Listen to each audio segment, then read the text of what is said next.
What's happening, everybody? I am Nolan Kelly here with Ben Rasa. We are breaking down our favorite NFL picks for this weekend. Week 9 is upon us.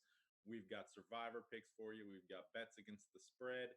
We have got the Breeders' Cup. Is that correct, Ben? The Breeders' Cup? We got the Breeders' Cup. We got college football. Next week, college basketball starts. We got a lot of things going on, but happy to have you here. Jordan is dealing with the wildfires. Stay safe out there, everybody. But you and me are going to break it down. We do have his picks for the NFL, and I guess we can start. We all survived. It was ugly. We all had the Niners last night. Did you watch that game? It was, I don't know. I don't want to say closer than it should have been, but the Cardinals hung in at the end. I watched parts of that game, but yeah, not much of it. I was busy doing the Halloween thing last night, and watching scary movies. Watched There you go. Pan's Labyrinth, which was just like disappointing. Yeah, that's not 10 that years movie. on. We could do a whole show on Pan's Labyrinth. I've seen that movie. We should. We should go like Ringer style and just start having like a weekly That'd be amazing. movie breakdown. We'll see what we can do on that front. But yeah, it was a game. I mean, the Niners. Jimmy G was impressive. He made the throws when he had to. Andy Isabella kind of broke showdown late with a 90-yard touchdown on his lone catch. Was Cardinals that his covered. first offensive snap of the year? Yeah, it feels like it's like just ridiculous, that guy. But the Niners survived, and I think for survivor pools in particular, that's what people care about. It wasn't pretty, but they are moving on, and as are a lot of people across the pools. Right. Yeah, absolutely. And yeah, we had a like 10-point spread. I kind of you picked the Niners first, and I was like, yeah, I better look into this real quick because there really wasn't a lot out there this week, especially with the most of us having already used the Buffalo Bills, given that they played Miami this year, right? Yep, that was really it. So just looking over this slate, and then we'll dive into it. You've got San Francisco was a 10-point favorite last night. The Bills are not -9.5 at home against the Redskins. But as you mentioned, the Dolphins came up to Buffalo not that long ago, and they were massively owned. So you probably don't have them. Then you have the Cowboys as a touchdown favorite at the Giants, and the Seahawks as a 5.5-point favorite at home. Other than that, every other spread is basically a field goal or less. So you don't have a lot of options in Survivor this week.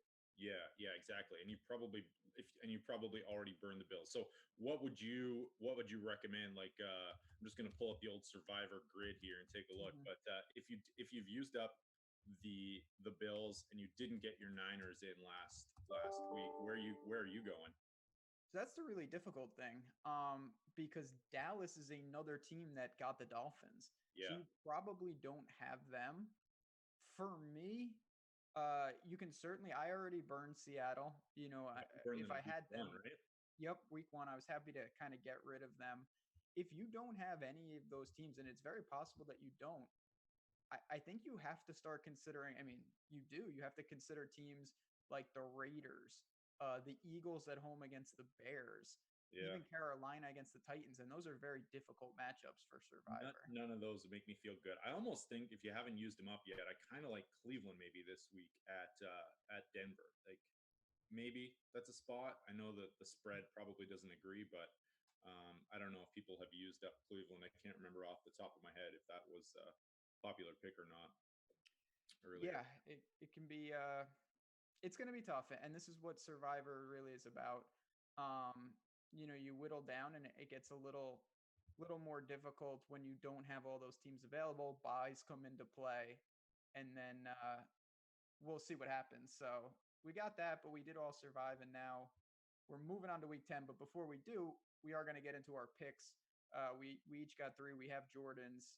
What do you want to do? You want to kick it off? You want me to kick it off? Yeah, sure. I can kick it off here. Yeah, this was a tough week for me.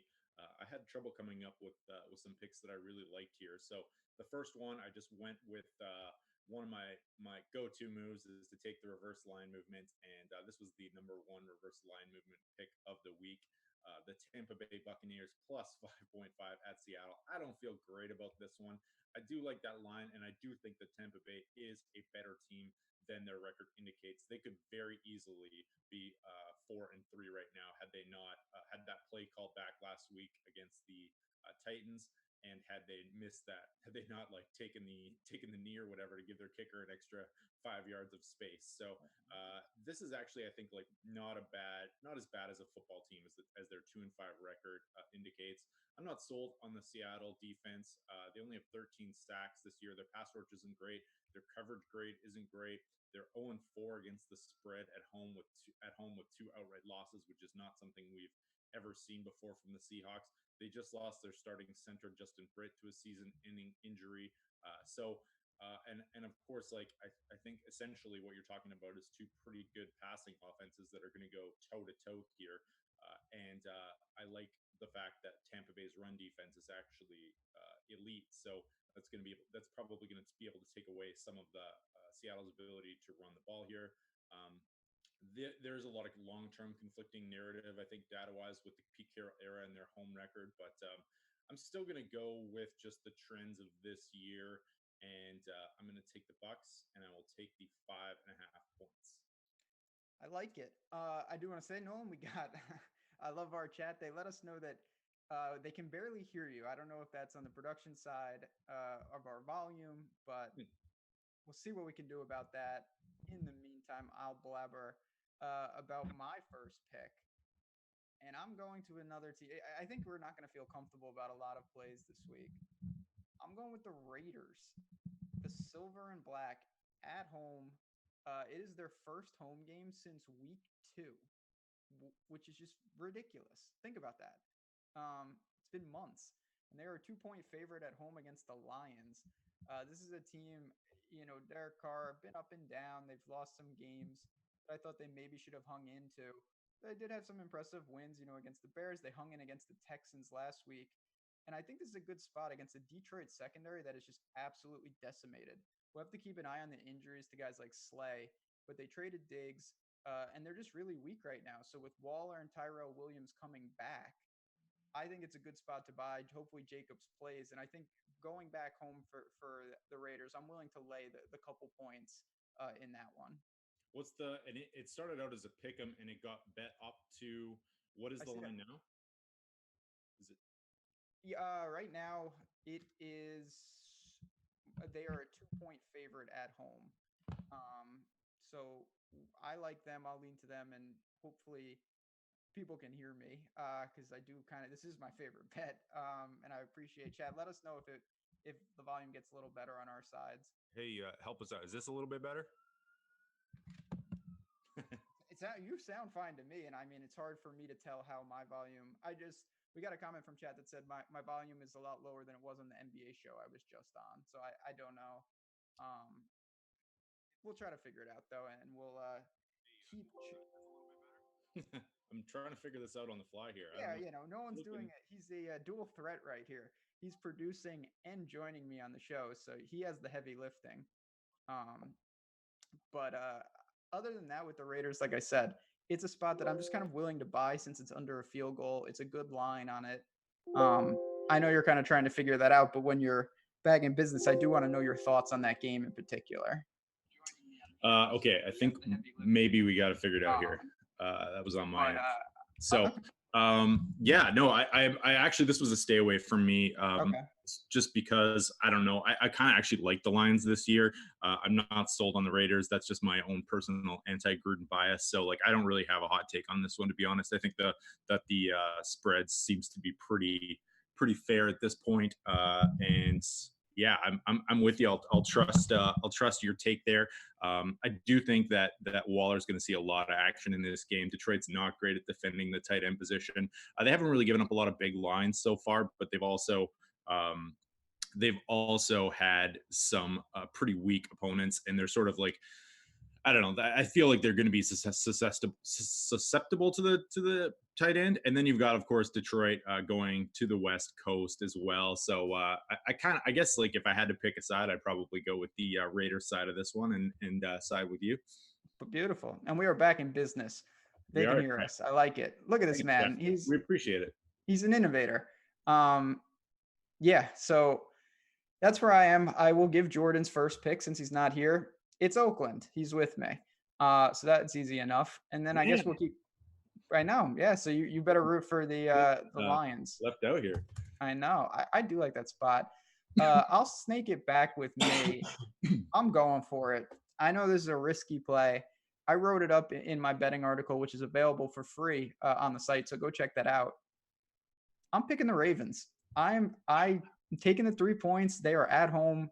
I know they play the Patriots. I know the Patriots are fantastic. It is a very difficult game, but I am buying that some of the Patriots' mystique is just the schedule that they've played. It's been so bad.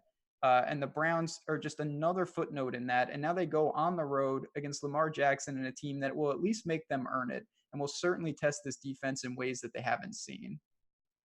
I'm right there with you, Ben. Oh, This is my second boom. pick. Good. I like to talk to me. I like it. I really All do. right. So here's my narrative. I mean, this line has been bet down. It opened at New England -6.5 or 5.5, and so it's been bet down. I've seen it at 3.5 on some sites, so that's what I'm sticking with now. And I think maybe it could, if it's just at 3 on whatever site you use, shop around. Mm-hmm. You can get 3.5. I think at +3, this is probably close to a stay away from me. But at 3.5, I will jump on the Ravens here. I have my main reasoning is just how good Lamar Jackson is against man coverage.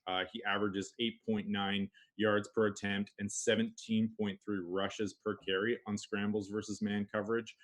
And this, of course, Patriots team plays more man coverage than any other team in the NFL. He also scrambles on 13% of his dropbacks against man coverage and gains an average of 14.3 yards. So all of those numbers lead the NFL, obviously by a long shot, because it's Lamar Jackson. He's amazing as well. Like the Ravens tend to play in the Harbaugh Belichick era. They tend to play them pretty tough. 7 of the 9 games have either been Ravens wins outright or within that 3-point spread. So I don't think the Patriots defense is going to score 2 TDs a game. Baltimore coming off a bye, they're going to have time to game plan for this Patriots team. And I'm with you. I think it's the Patriots defense is legit, but it's being overrated right now just because of who they've played so far. Like their schedule is ridiculous. So It really is. yeah, I'm with you, and I actually like I don't hate the Ravens to win outright here too. No, not at all. I mean, I think actually for me, and it's a great point you mentioned. I see 3.5 on my screen. I bet this game already at 3.5. If I got 3, I would actually take plus. I see plus 140. I would rather not take the points. And yeah, maybe you would have got a push out of it, but for me, I would sprinkle on that money line. This is a very live dog at home, and just to echo what you said, I think that the Patriots defense is good. We know that they could be great, but I don't think they're as historic as people are saying. And maybe we'll find out, but this is the perfect situation in terms of if you have to kind of concoct away a game that the Patriots lose, first thing for me would be on the road. It would be against a team that kind of does something on offense that will put a strain on what you said is a lot of man coverage. That's Lamar Jackson in this offense. Ravens coming off a bye. The Patriots have not played anyone. They're banged up. It's not a great spot for them, and maybe they'll find a way as they seemingly always do. But you and me against the evil empire. I like it. Oh man, it's gonna be fun. And this is a Sunday nighter. It's too bad we've got it's both good and bad, I guess. Because is it Sunday nighter? Am I right there? It NFL. is. It is not on the main slate Yeah, for DFS purposes. It's the Sunday night game. we the DFS just side of this week in football is just terrible because I would be firing up Lamar Jackson, and then you got Dallas the next night at the Giants, with just both sides of fantasy goodness on that one. So it's a shame that these games aren't on the main slate, but it should be a good Sunday nighter actually. So looking forward to watching it at least. Yeah, we're missing a lot of. There's a London game with the Texans and the Jags that is off the main slate. Right. 4 teams on bye weeks. It's not a great. Yeah, But it's a we'll tough one. battle. It's Yeah. the log of the season. It's like the first 8 weeks or whatever. You're super excited. It's NFL. NFL's back. Whatever. There's no NBA. And then you get to this midseason lull. It's a couple weeks, and then you're like, damn, we only got 7 weeks left. We got to soak up all of this NFL before we have 8 months off. So Yep. It goes just as fast as it came. So we'll see. Jordan's second pick is the Carolina Panthers. And interesting take. I kind of wanted the opposite side of this one, so I'm curious to hear your thoughts. so it's not a game that I picked. If I had to take the game, I would take the Titans at plus 3.5. Mhm. Um, that's a spread that I'm pretty indifferent at the more I looked at it. Carolina is a team that I think they can cause some problems with their pressure on Tannehill, but they're just they can be exploited against the run, and Tennessee naturally wants to run the ball with Derrick Henry. They're one of the worst DVOA. So I just kind of wonder what they'll be able to do if the Titans really control the game on the ground. We know McCaffrey, amazing. And we'll see about Kyle Allen. They're coming off a tough game at the Niners, but for me, it's just a stay away. I'm not going to lay the 3.5. Yeah, stay away from me. I guess this is like a recency bias thing. Panthers just got absolutely destroyed, though, by the 49ers. A game that I got wrong last week. I was going for the under in that one and was not expecting the 49ers to just trounce them. No, Tevin Coleman, Yeah. insane. Yeah. So it's yeah, I just don't have a good read on this Carolina team, really. And Tennessee, yeah, I mean, I guess Carolina is the better team. 3.5 points. That scares me off a little bit. I feel like it's going to be a tight game, but yeah, you guys, I don't know, Jordan. Nah, it like you just said though. I mean, I think you got to be a little worried if you're backing the Panthers. I know the Niners can really run the ball, but that was a different. They ran it down their throat like you wouldn't believe. And now you have a guy in Derrick Henry. We have seen him do that to teams. I mean, he has dismantled a couple teams in his career, no doubt about it. So I worry about a game like that. We'll see. Kyle Allen may be forced to make some plays and do some things, but for me, just not. It's not a good number, and I don't really see a ton that has me leaning in either direction, to be honest. So pretty easy pass in my book. Yeah, I'm right there with you. We're going to take the pass on that one. We're going to hope Jordan gets it wrong. We got to tally up these season standings too to see. I feel like Jordan's beating us by a couple games here. Well, I have to be in the basement, but it's a long season. You're coming back though, right? Yeah, I've been better lately. Thank God. Couldn't be much worse in NFL, but I balance it out with college football. So we got that going for me.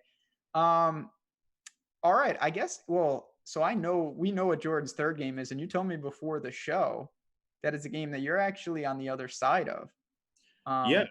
Yeah. So Jordan's taking so I saw 3.5. It looks like 3. Are we just getting 3 points there? I think by what we're going, I saw 3.5 too, but where I'm looking for our quote unquote official, I see 3. Yeah. So okay. I mean, I'm a little bit less inclined to take them on this in this spot. But I do like the Dolphins, and I think that a lot of I'm going to take the numbers. They're going to take the points. They're at home. They showed a little friskiness, I feel like, last week. They have some weapons on offense. I kind of like Albert Wilson. Like I don't think that their offense is as putrid as people think. Maybe that's a terrible take. We'll soon find out. Or if the first 8 games haven't taught us anything about the Dolphins, but they've actually been good to me. The Dolphins, I've been riding them, and I think they've gotten like 2 out of 3 right so far. So I guess like my main reasoning is just that I don't think that the Jets should be favored by over anyone at this point in the season. They're on the road. They do have, I think Le'Veon Bell has a pretty nice mismatch against the Dolphins linebackers, which are pretty terrible. And yeah, I don't know. I guess I had some stats written down here about 1-7 teams or something, or like 0-8 teams against the spread when favored, and the numbers aren't pretty. They're like they have like a 25% cover rate or something like that. So that was my main reasoning for taking the Dolphins in this spot. It's a weird game. I do think, as Chat just pointed out, I'm going to look to this game in DFS a little bit. I know it sounds gross, but I actually have interest in both sides of it. The Dolphins, I do think that you don't want to paint them. They're bad. That's stroke. You can paint them with that stroke. 0 blitz on 3rd and 20. That game probably would have been a little different. I don't know why they did that. What was that? Yeah, that was the worst play I've ever seen. Like, I'm no football genius. Yeah. I'm smart enough to realize that you shouldn't do that, though, on 3rd and 20. Now, are you like a conspiracy theorist? Like, they didn't even have who was it? Deontay Johnson. They didn't even have him covered. I don't even think that was DBs. Was it Juju? It was anarchy. Yeah, they had an uncovered guy on 3rd and 20 because they brought the house and the guy fell down. Yeah. I'm not a conspiracy theory guy in general, but something. I mean, I'm sure Brian Flores is not trying to coach to lose, but I'm equally as sure that whoever's above him is trying to lose. So it is just a Yeah. disaster down there. That's that's the thing. Like, it's really tough to buy into these conspiracy theories because, like, at the end of the day, these coaches want to win. I don't think they have any motivation to lose unless there's like a secret handshake agreement Yeah. on the table or something like that. Mina Kimes and ESPN had like a great tweet with like a tank right in the middle of the Dolphins defense with the Giants facing in the field So there. bad. I've just never seen that before. I've never seen anyone. I don't know why you'd bring the house on 3rd and 20 as well. Like, what's No, the you wouldn't. reasoning there? It doesn't really, like, you're hoping to get to the quarterback, but like, I mean, yeah, I mean, it just makes absolutely no sense to me. No, no, yeah, it's illogical because you just tackle them and then you force them to kick the field goal and you take a good first half, you bank it, Yeah, but no.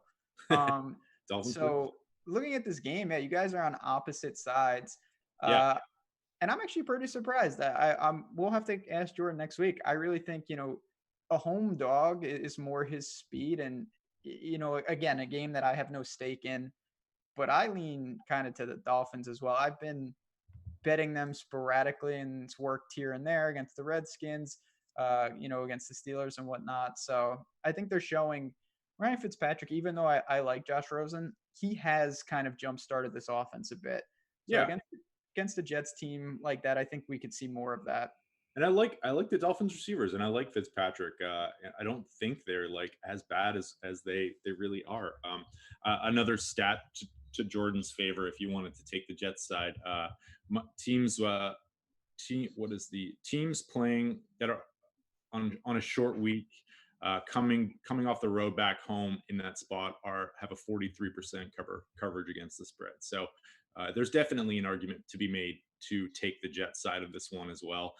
They do have hopefully the better quarterback, the better offense, but man, this Jets team just laid some eggs lately too. So, and then looks like no Chris Herndon as well for them this week. So yeah, I'm taking the points. What All right. you got one more pick left? Yeah, I do. Going to an over under actually, and it's the highest over under on the board. I'm gonna take the under in the Seattle Tampa game.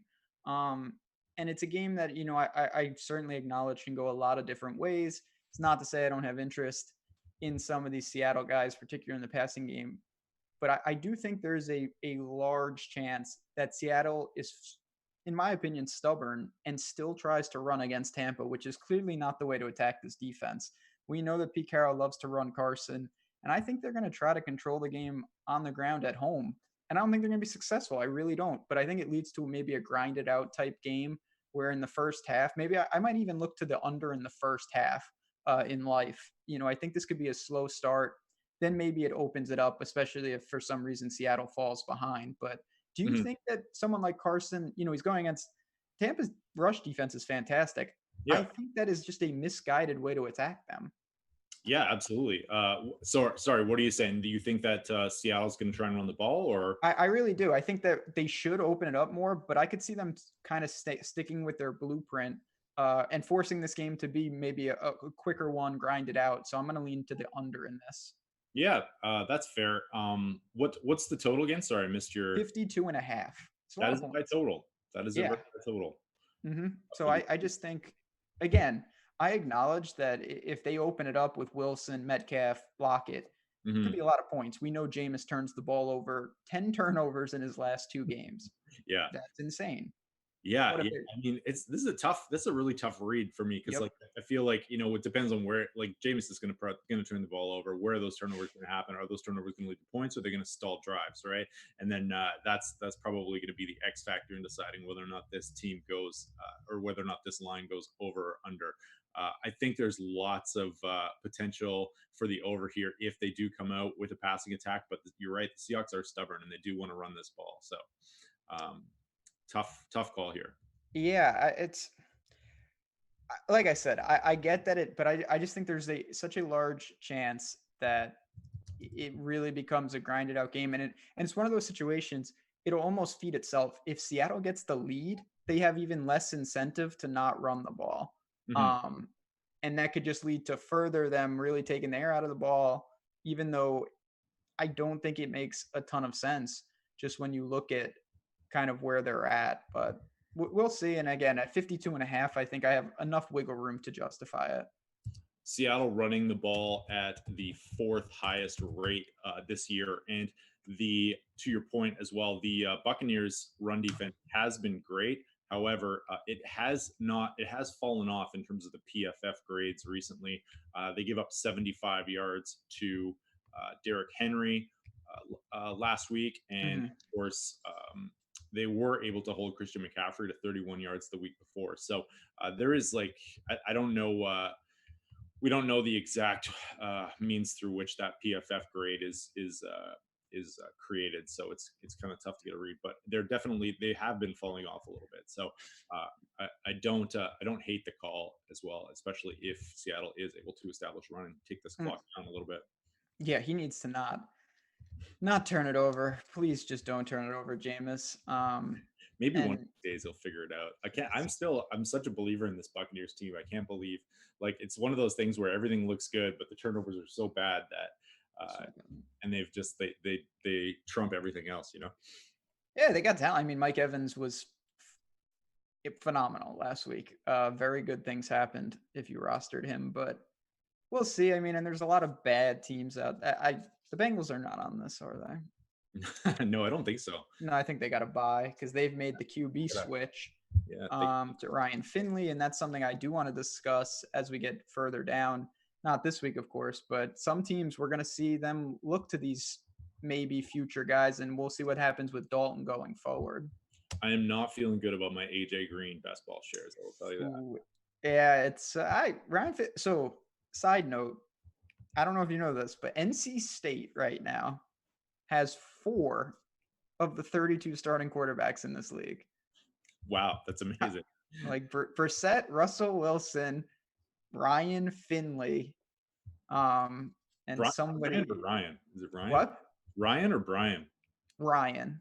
Ryan. Right. Yeah, it's insane. And if Mike Glennon could somehow start, they would have 5. It's just and Rivers, obviously, for just a ridiculous school, they somehow pump out quarterbacks.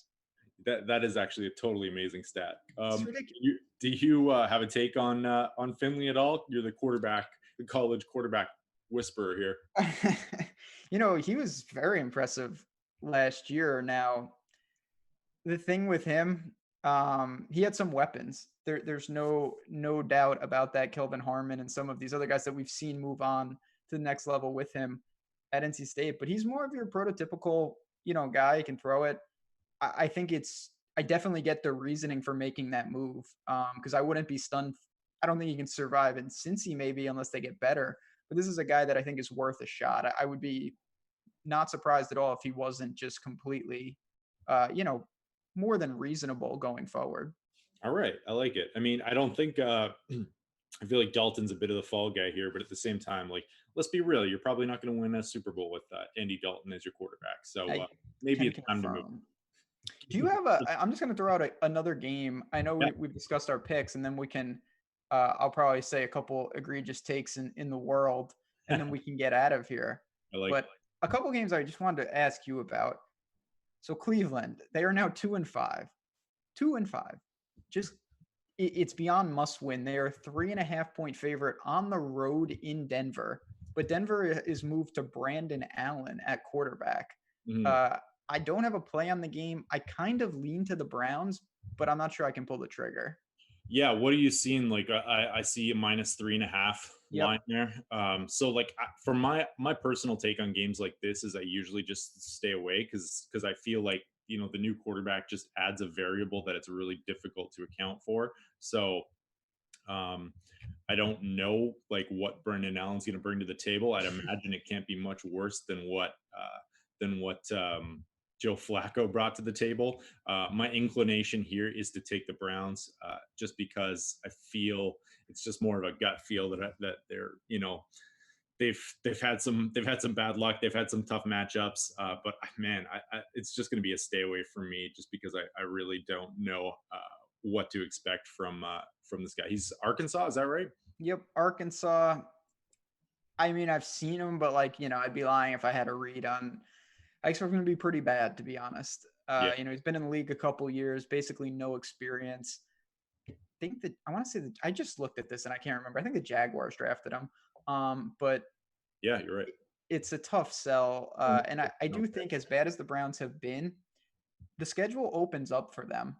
It is possible that they get on a run yeah. and really get back in the mix here. I know they're chasing Baltimore, but if they're going to contend for a wild card, I mean, this is a given. They have to win games like this. There's no doubt about it.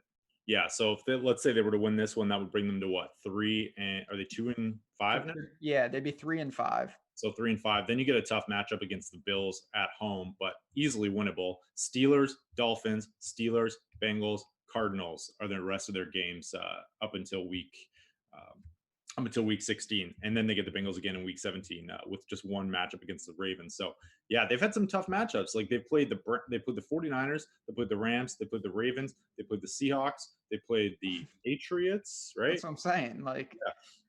It's not like this is so. I mean, I think this is a good buy low spot. It's kind of like the antithesis of what we are saying about the Patriots, where they played no one. It's a good buy low spot. Trade for Odell Beckham in your pools, maybe, and see what happens in this final half of the season. yeah, we'll see. I mean, Kareem Hunt should be coming back soon enough, and yeah, I think that the Browns, as much as I've been disappointed with them, you just mentioned that's a lot of wins coming their way.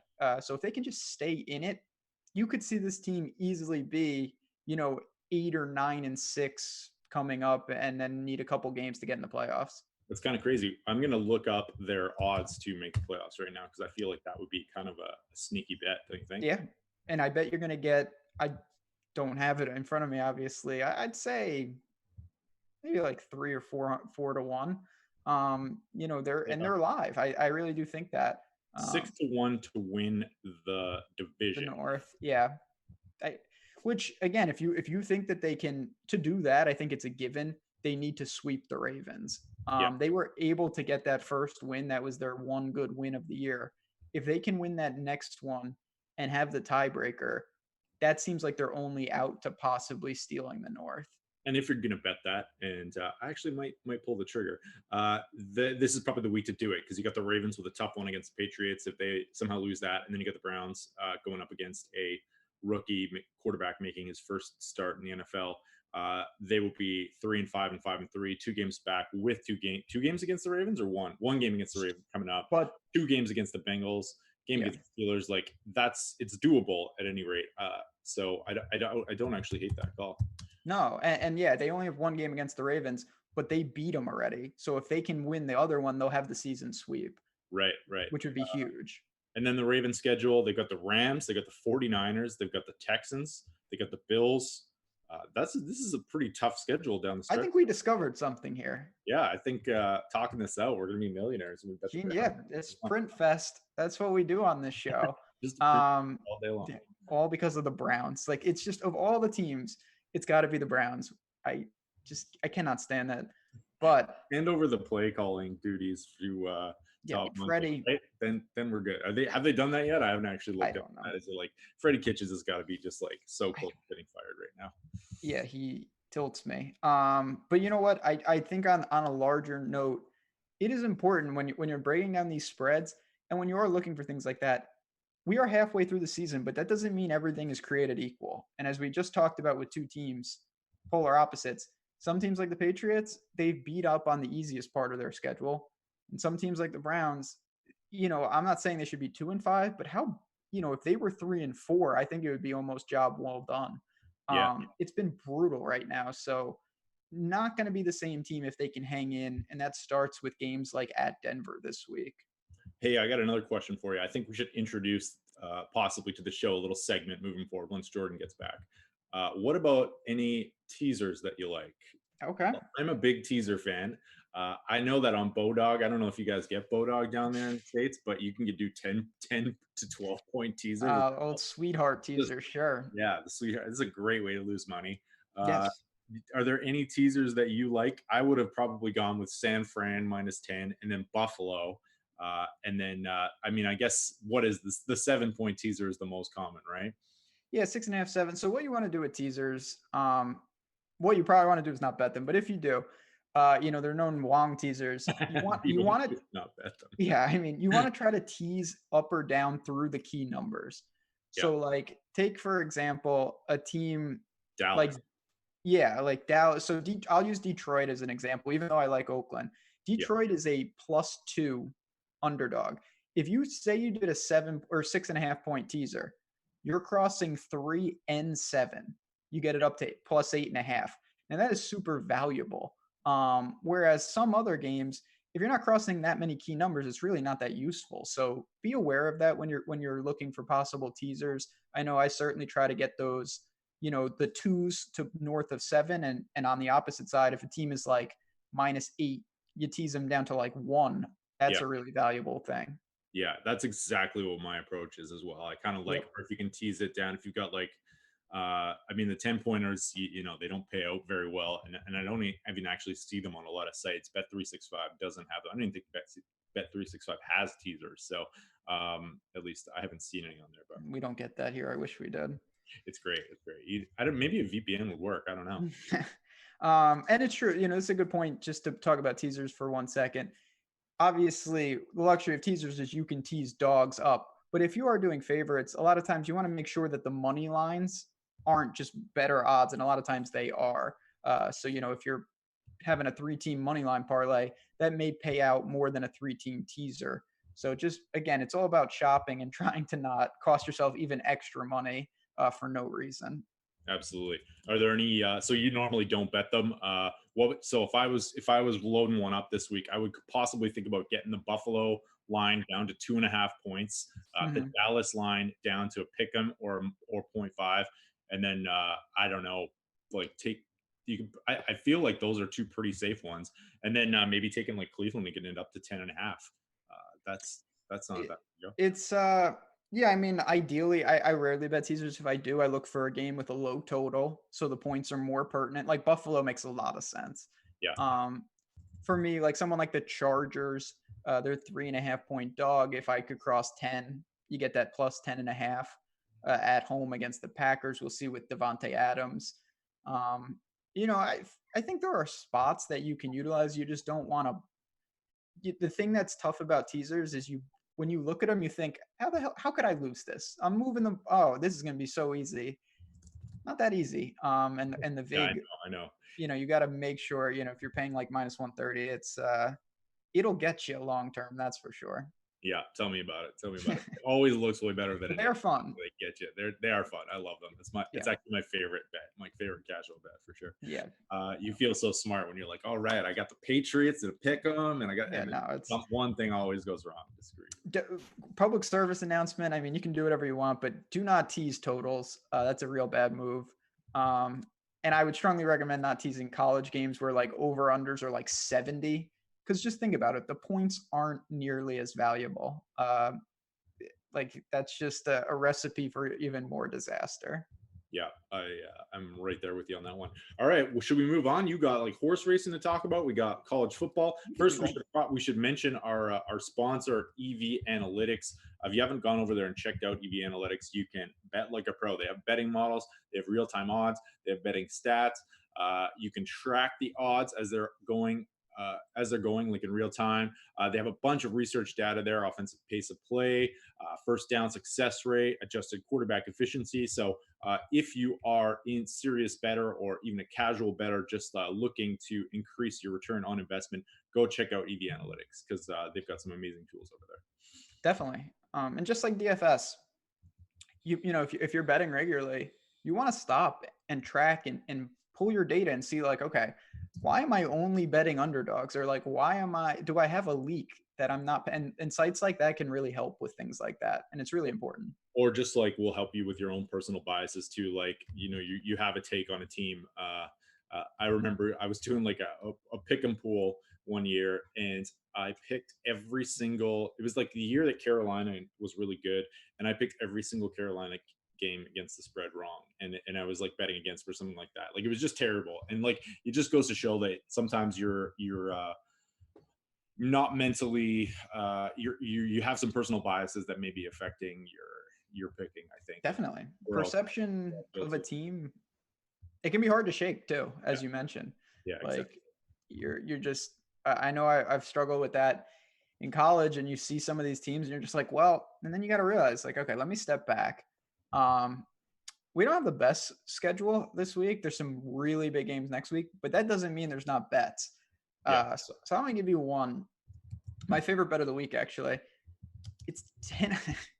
Makes me so sick. It's Tennessee, who they started the year off. They lost to Georgia State. Pathetic. Then they lost to BYU. Not pathetic, but not good. They've made some changes, and I credit to Jeremy Pruitt, who is their coach, that he kept a bad situation from getting worse, and they have steadied a little bit. So they beat Mississippi State at home, then they went to Bama. They were a 35-point dog, easily covered. I understand Tua got hurt. Then they came home to South Carolina, and they absolutely rolled them last week. South Carolina is the team that beat Georgia on the road, mind you. I'm not trying to play the transitive property game, but now Tennessee is home once again to a UAB team who is 6-1 and has played absolutely nobody. That is not the same caliber of team. I locked the spread in, and it is on my article at 12 points. It's 13.5 on my screen right now, so I feel even better saying this. I would get the spread before it crosses 14. And I just think that Tennessee really has found something. They made a switch at QB. Moore ended up getting hurt, and they've gone back. But at the same time, I think it's, kind of galvanized the team that has plenty of talent. And they are once again in Knoxville against the UAB team that I just don't think has seen anyone even remotely the caliber of even a team like Tennessee. All right. I like it. I mean, the spread is moving. Just to, kind of reiterate what I just said, the spread is clearly moving with me, which I feel great about. Yeah. It's just a situation that I think you have to parse the schedule. You can't take it as a total. You look at Tennessee as a whole, and you're like, this team sucks. Yes, they do, but they have clearly found something lately. They're playing much better. If you've watched their games, you can see that. The only wild card is I have no idea, truth be told, how good UAB is. They've played nobody. They lost to Western Kentucky. I mean, I don't really know what to say about that.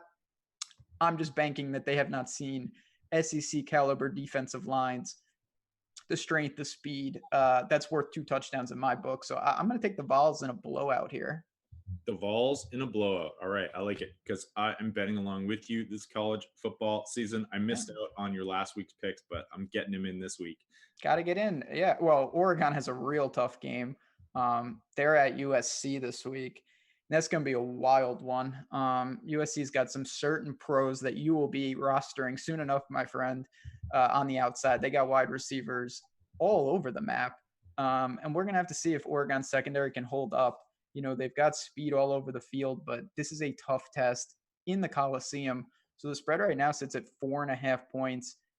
I think, and just to tie it back, we were just talking about, as you know, I love this Oregon team. I've bet them a lot.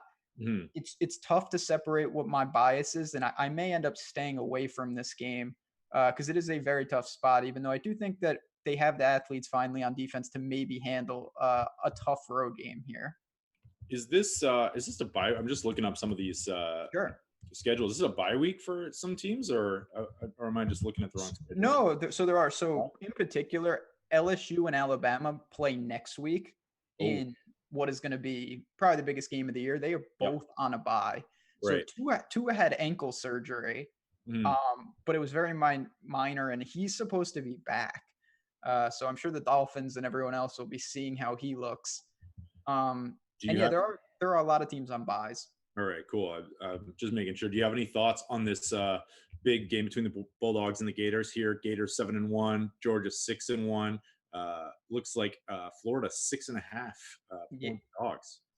Weird game. Not weird game. I shouldn't say that. So it's a neutral field. It's in Jacksonville, as it always is. And I guess the question you have to answer is, what is wrong with Georgia? They lost at home to South Carolina. It took the second half for them to bury Kentucky, and they gave up no points, but the offense did not look good. Then you look at Florida. You knew they were going to probably get tagged. They went into LSU at night. That's just nobody wins up down there at night. So there's no disrespect to them. They've beaten Auburn. They have not had any drop off with the loss of their starting quarterback in Felipe Franks. I have to take the points if I have to bet this game. I don't know how you back Georgia right now. DeAndre Swift is fantastic. He's going to be a pro. He's a Heisman contender. But Mhm. if Jake Fromm can't be more dynamic, I think Florida's defense will cause enough problems for this to be a really grinded out game where getting 6.5 points is incredibly important. Yeah. All right. I like it. Yeah. Okay. So neutral field, I guess that's why I was kind of Yep. at the high total there, but that makes a little bit more sense. Yeah, absolutely. So like I said, it's something that I will be in Slack. I'll be breaking it down. If Love it. anyone has any questions, I'm gonna throw a massive curveball at you right now, Do and it. just a random question: have you ever been to Woodbine? Do you know what that is? No. Oh yeah. No, I've never. I know what it is, but I've never been. Okay, because that's the only I bet Woodbine a lot, and that is a Canadian track. I think it's in Toronto. Yeah. Um, so I Horse know that's racing not is big back east. It's not big out here, but yeah, it's big back east for sure. okay. Okay. I was just I've never been there. So I was just wondering how it is. Yeah, yeah, also a fair point. And this is why I love chat. The Georgia Kentucky game was in a monsoon. I agree with that, but I still don't understand how they could not run it down Kentucky's throat. And Kentucky was playing a wide receiver at quarterback. So that is why they scored no points. Keep that in mind. Like they actually ran out of quarterbacks down there. Right. I gotta give I know we only have a couple minutes left. And chat, I appreciate you guys watching. Hit the like button. I gotta plug the Breeders' Cup just for a couple minutes before I Do it. bounce on out of here, my man. We got a famous a horse with a famous name if you're a hockey fan. I guess. That's true. Yeah, yeah. Landeskog is I think if he didn't scratch, which there are scratches all over the place, Yeah. he is owned by a couple Avs players, as you just talked about. Dropping the knowledge and which is very cool. You always see them at the games. I got two horses right above me. Some of the best going back. So we got races today, the juveniles, some of them, and then the big races are tomorrow, leading up to the Breeders' Cup Classic, which is a mile and a quarter, 3-year-olds and up, some of the best of the best. Mackenzie, heavy favorite, not heavy favorite, but favorite. There is a girl horse in there, Nolan. It's horse Elite, running against the boys, which is I don't know. She's really good. I don't know if she's that good though. So my horse, the horse that I like, is Yoshida from Japan. Dead closer, comes Yep. from the way back, battle tested, came in fourth in the classic last year. I think he'll be poised to make his move. He has Mike Smith aboard. And then the other horse who's towards the favorite is Code of Honor, who is bred for this distance, has run well, ran in the Jockey Gold Cup over at Belmont, ended up winning on disqualification over Vina Rosso, who's also in the field. But if you're sitting around tomorrow night, this is out west in Santa Anita, so it's your time. It'll be like 6:30 ish. The Classic. Hmm. Yoshida, if you want a long shot, will be a nice price. Going to come from the way back though. What's the? Do you have a price on it yet, or do they not release it till we get the?